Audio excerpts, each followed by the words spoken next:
नमस्कार।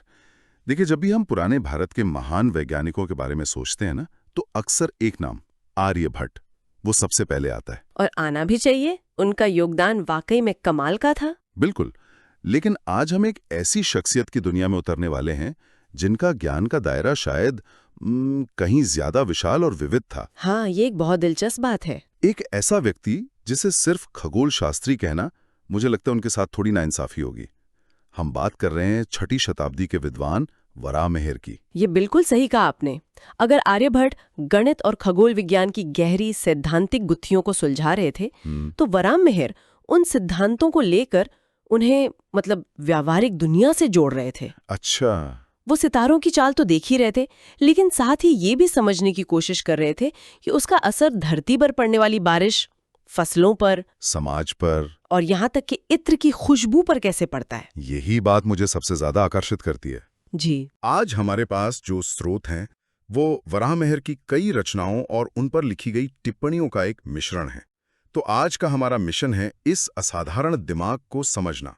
ये कौन थे और उनका काम इतना अनोखा क्यों था? और सबसे जरूरी बात, ज्ञान को देखने का उनका ये समग्र यानी होलिस्टिक नजरिया आज की इस दुनिया में हमारे लिए क्या मायने रखता है। तो चलिए उनकी दुनिया में चलते हैं। उनकी कर्म भूमि थी उज्जैन, जो उस समय ज्ञान और विज्ञान का, आप कह सकते हैं, एक बहुत बड़ा केंद्र हुआ करती थी। हाँ, ये तो मैंने सुना है। स्रोतों के अनुसार वराहमिहिर का जन्म अवंती क्षेत्र, आज के उज्जैन के पास ही, एक ब्राह्मण परिवार में हुआ था। और जहां तक मुझे पता है, ये ज्ञान उन्हें एक तरह से विरासत में मिला था। उनके पिता आदित्य दास वो खुद सूर्यदेव के उपासक और एक जाने माने खगोल शास्त्री थे। बिल्कुल। तो कह सकते हैं कि घर में बचपन से ही तारों और ग्रहों की बातें होती होंगी। हाँ, लेकिन एक कहानी ये भी सुनने में आती है कि उनकी मुलाकात आर्यभट्ट से हुई थी और उसी मुलाकात ने उन्हें इस क्षेत्र में गहराई से उतरने के लिए प्रेरित किया। जी, ये एक प्रचलित मान्यता है और ये दिखाती है कि उस दौर में ज्ञान का आदान प्रदान कितना जीवंत था। और यहाँ एक और दिलचस्प बात है, नवरत्न परंपरा का उल्लेख। अच्छा, नवरत्न। हाँ, बाद की लोक कथाओं और परंपराओं में उन्हें मालवा के राजा यशोधर्मन विक्रमादित्य के दरबार के 9 रत्नों में से एक गिना जाता है, कालिदास के साथ। लेकिन क्या ये ऐतिहासिक रूप से सच है? देखिए, यहीं पर बात थोड़ी उलझ जाती है।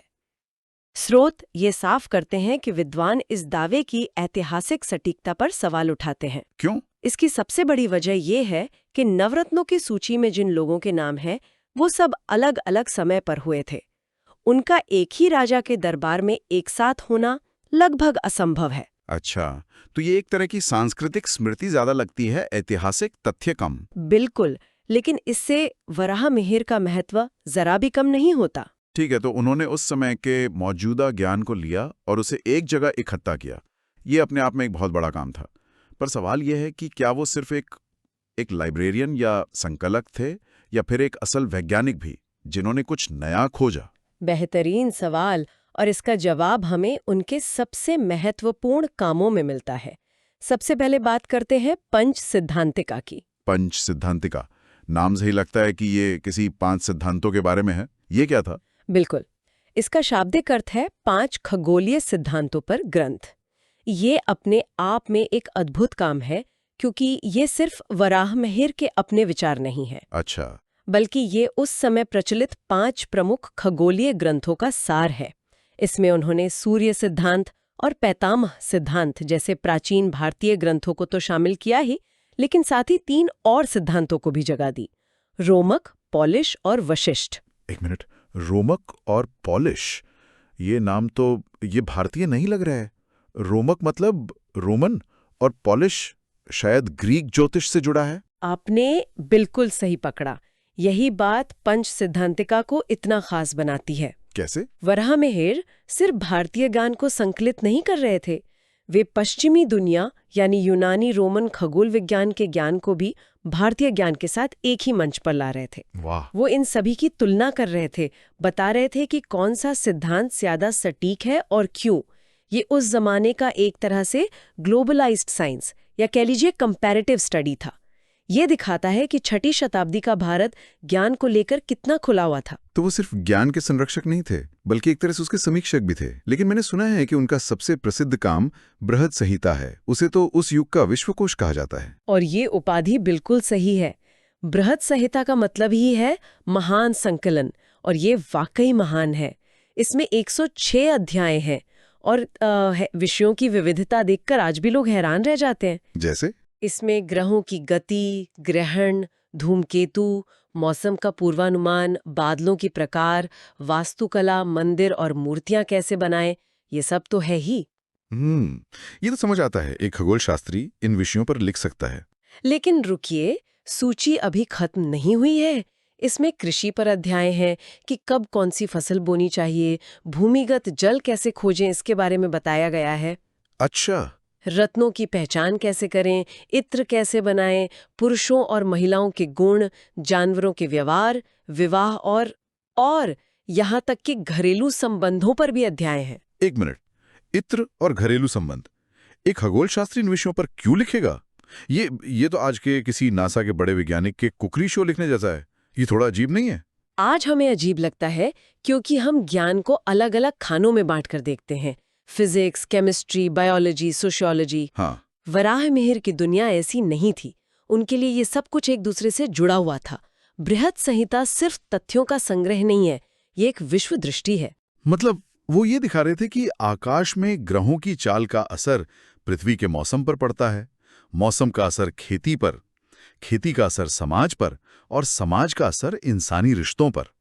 सब कुछ एक ही विशाल तंत्र का हिस्सा है। ये तो कमाल का नजरिया है। मतलब वो हर चीज में एक पैटर्न, एक कनेक्शन देख रहे थे। आपने भूमिगत जल की बात की, उसका कोई उदाहरण है? हाँ, और ये आज भी प्रासंगिक है। बृहद संहिता में दावा किया गया है कि कुछ खास तरह के पौधे या फिर दीमक के टीले इस बात का संकेत हो सकते हैं कि जमीन के नीचे पानी का स्रोत है। सच में? जी, ये प्रकृति का कितना गहरा अवलोकन है। ये दिखाता है कि वो सिर्फ गणितीय गणनाओं में ही नहीं डूबे रहते थे, बल्कि अपने आसपास की दुनिया को बहुत ध्यान से देखते और समझते भी थे। इसी तरह उन्होंने ज्योतिष पर भी बृहद जातक जैसा प्रसिद्ध ग्रंथ लिखा, जो आज भी भारतीय ज्योतिष में एक फाउंडेशनल टेक्स्ट माना जाता है। ठीक है, तो उन्होंने ज्ञान को संकलित किया, उसकी समीक्षा की और उसे एक समग्र दृष्टि से दुनिया के सामने रखा। लेकिन अब वापस मेरे पुराने सवाल पर आते हैं, उनका अपना मौलिक योगदान क्या था? क्या उन्होंने कुछ नया भी खोजा? बिल्कुल, और यहाँ हम उनके गणितज्ञ और वैज्ञानिक रूप को देखते हैं। त्रिकोणमिति यानी ट्रिग्नोमेट्री में आर्यभट्ट ने यानी साइन तालिकाओं का विकास किया था। वराहमिहिर ने उन तालिकाओं को और ज्यादा सटीक बनाया। सिर्फ ज्यादा सटीक बनाने का असल में मतलब क्या था? क्या इससे ग्रहों की चाल को बेहतर ढंग से समझने में मदद मिली, या फिर इसका कोई और व्यवहारिक उपयोग था? दोनों ही। सोचिए, जब आप आकाश में किसी ग्रह की स्थिति की भविष्यवाणी कर रहे हों, तो एक छोटी सी गणितीय गलती भी समय के साथ बहुत बड़ी हो सकती है। सही बात है। ज्यादा सटीक साइन तालिकाओं का मतलब था कि ग्रहण कब लगेंगे, इसकी ज्यादा सटीक भविष्यवाणी की जा सकती थी। किस दिन कौन सा त्योहार पड़ेगा, इसका कैलेंडर ज्यादा सही बन सकता था। तो इसका सीधा सीधा धार्मिक, सामाजिक और कृषि से जुड़ा व्यवहारिक महत्व था। और गणित में मैंने पास्कल त्रिभुज मतलब पास्कल्स ट्रायंगल के बारे में भी कुछ सुना है। हाँ, ये बहुत आकर्षक है। उन्होंने द्विपद गुणांकों की गणना के लिए एक तरीका खोजा, जिसे आज हम पास्कल त्रिभुज के नाम से जानते हैं। लेकिन पास्कल तो बहुत बाद में हुए थे। पास्कल तो 17वीं सदी में हुए थे। वराहमिहिर ये काम उनसे 1100 साल पहले कर रहे थे। उन्होंने शून्य और ऋणात्मक संख्याओं के बीज गणितीय गुणों को समझने और परिभाषित करने में भी योगदान दिया। वाह! और सिर्फ यही नहीं, उन्होंने मनोरंजन और गणित के मेल का एक सुंदर उदाहरण भी पेश किया। पहला ज्ञात 4x4 मैजिक स्क्वायर बनाया। तो वो सैद्धांतिक, व्यावहारिक और मनोरंजक हर तरह के गणित में माहिर थे। अब खगोल विज्ञान की बात करते हैं। उनका सबसे बड़ा योगदान क्या माना जाता है? खगोल विज्ञान में उनका सबसे बड़ा और सूक्ष्म योगदान था अयनांश या विश्वों का अग्रगमन, जिसे प्रिसेशन ऑफ द इक्विलॉक्सिस कहते हैं, उसके मान की गणना करना। ये सुनने में बहुत तकनीकी लगता है। इसे आसान भाषा में समझा सकती हैं? जरूर। इसे ऐसे समझिए कि पृथ्वी जब अपनी धुरी पर घूमती है तो वो एकदम सीधी नहीं घूमती, बल्कि एक लट्टों की तरह हल्का सा डगमगाती है। अच्छा। ये डगमगाहट बहुत बहुत धीमी है, इतनी धीमी कि इसका एक पूरा चक्कर लगभग 26,000 साल में पूरा होता है। 26,000 साल? जी, इस धीमी गति की वजह से अगर आप हजारों साल तक आसमान को देखें तो तारों की स्थिति धीरे धीरे बदलती हुई दिखेगी। आज जिसे हम ध्रुव तारा कहते हैं वो हमेशा से उत्तर में नहीं था और भविष्य में भी नहीं रहेगा। अच्छा, तो इस बहुत ही धीमी गति को वराह मिहिर ने मापा था। हाँ, उन्होंने गणना की कि यह खिसकाव प्रति वर्ष 50.32 आर्क सेकंड है। ये आज के वैज्ञानिक मान के बहुत बहुत करीब है। कमाल है। उस युग में बिना किसी आधुनिक टेलीस्कोप के सिर्फ अवलोकन और गणित के दम पर इतनी सूक्ष्म गति को मापना और उसकी गणना करना एक असाधारण उपलब्धि थी। यह ब्रह्मांड की एक बहुत गहरी समझ को दिखाता है। ये सोचना ही हैरत में डालता है कि ये सब गणनाएं बिना किसी कंप्यूटर या कैलकुलेटर के हो रही थीं। सिर्फ दिमाग, स्याही और शायद कुछ सरल उपकरण। बिल्कुल, और उनका काम यही नहीं रुका। उन्होंने प्रकाशिकी यानी ऑप्टिक्स के क्षेत्र में भी सिद्धांत दिए। उन्होंने समझाया कि प्रकाश की किरणें कैसे किसी सतह से टकराकर लौटती हैं, जिसे हम परावर्तन कहते हैं, रिफ्लेक्शन, और कैसे वे एक माध्यम से दूसरे माध्यम जैसे हवा से पानी में जाने पर मुड़ जाती हैं, जिसे अपवर्तन कहते हैं, रिफ्रैक्शन। जी, उनका सिद्धांत सरल था। जैसे कोई गेंद दीवार से टकराकर उछलती है वैसे ही प्रकाश उछलता है, और जैसे गेंद पानी में जाने पर धीमी हो जाती है वैसे ही प्रकाश भी मुड़ जाता है। तो ये तो स्पष्ट है कि उनका काम सिर्फ भारत के लिए ही नहीं बल्कि पूरे विज्ञान जगत के लिए महत्वपूर्ण था। तो फिर उनका प्रभाव भारत से बाहर कैसे और कहां तक फैला? उनका प्रभाव बहुत दूर तक गया और इसका एक बड़ा माध्यम बने अरब के विद्वान। सदियों बाद 11वीं शताब्दी में जब फारसी विद्वान अल-बिरूनी भारत आए, अल-बिरूनी, तो उन्होंने भारतीय ज्ञान को समझने के लिए संस्कृत सीखी। अपनी प्रसिद्ध किताब उल हिंद में उन्होंने भारतीय विज्ञान, समाज और दर्शन को समझने के लिए जिन स्रोतों का सबसे ज्यादा इस्तेमाल किया उनमें वराह मिहिर की रचनाएं, खासकर बृहद संहिता, प्रमुख थीं। तो वराह मिहिर एक तरह से अल-बिरूनी के लिए भारत को समझने की एक खिड़की बन गए। बिल्कुल, अल-बिरूनी ने वराह मिहिर के काम का अनुवाद किया और उस पर चर्चा की। इसी के जरिए भारतीय खगोल विज्ञान, गणित और यहाँ तक कि सामाजिक मान्यताओं का ज्ञान अरब दुनिया तक पहुंचा। और फिर वहां से यूरोप? जी, और फिर अरब जगत से होते हुए ये ज्ञान मध्ययुगीन यूरोप तक भी पहुंचा। तो वराह मिहिर एक तरह से ज्ञान के वैश्विक दूत बन गए, भले ही वे स्वयं कभी भारत से बाहर नहीं गए। उनका काम उस ज्ञान सेतु का एक महत्वपूर्ण स्तंभ था जो पूर्व को पश्चिम से जोड़ता था। तो आज की इस पूरी चर्चा को अगर समेटें तो हमने वराह मिहिर को 3 रूपों में देखा। एक महान संकलक जिन्होंने भारतीय और यूनानी ज्ञान को एक साथ पिरोया, एक मौलिक अन्वेषक जिन्होंने गणित और खगोल विज्ञान में नई खोजें की, और सबसे बढ़कर एक ऐसे दार्शनिक वैज्ञानिक जो हर चीज में आपसी संबंध देखते थे, चाहे वो आकाश के तारे हों, धरती के नीचे का पानी हो या इंसानी रिश्ते। उनका जीवन और कार्य ज्ञान के प्रति इसी समग्र दृष्टिकोण को उजागर करता है। उनके लिए विज्ञान केवल प्रयोगशाला या वेधशाला तक सीमित नहीं था, बल्कि वह जीवन का ही एक हिस्सा था।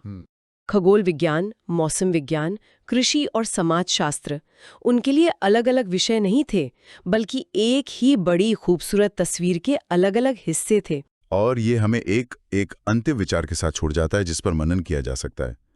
आज हम ज्ञान के सुपर स्पेशलाइजेशन के युग में जी रहे हैं। सही बात है। एक खगोल शास्त्री को पारिस्थितिकी से कोई लेना देना नहीं होता और एक पारिस्थितिकीविद को इत्र बनाने की कला से। ऐसे में हम क्या खो रहे हैं? कौन से ऐसे गहरे पैटर्न और संबंध हैं जो हमारी नजरों से ओझल हो रहे हैं, जिन्हें शायद वराह मिहिर अपनी समग्र दृष्टि से बहुत आसानी से देख पाते थे?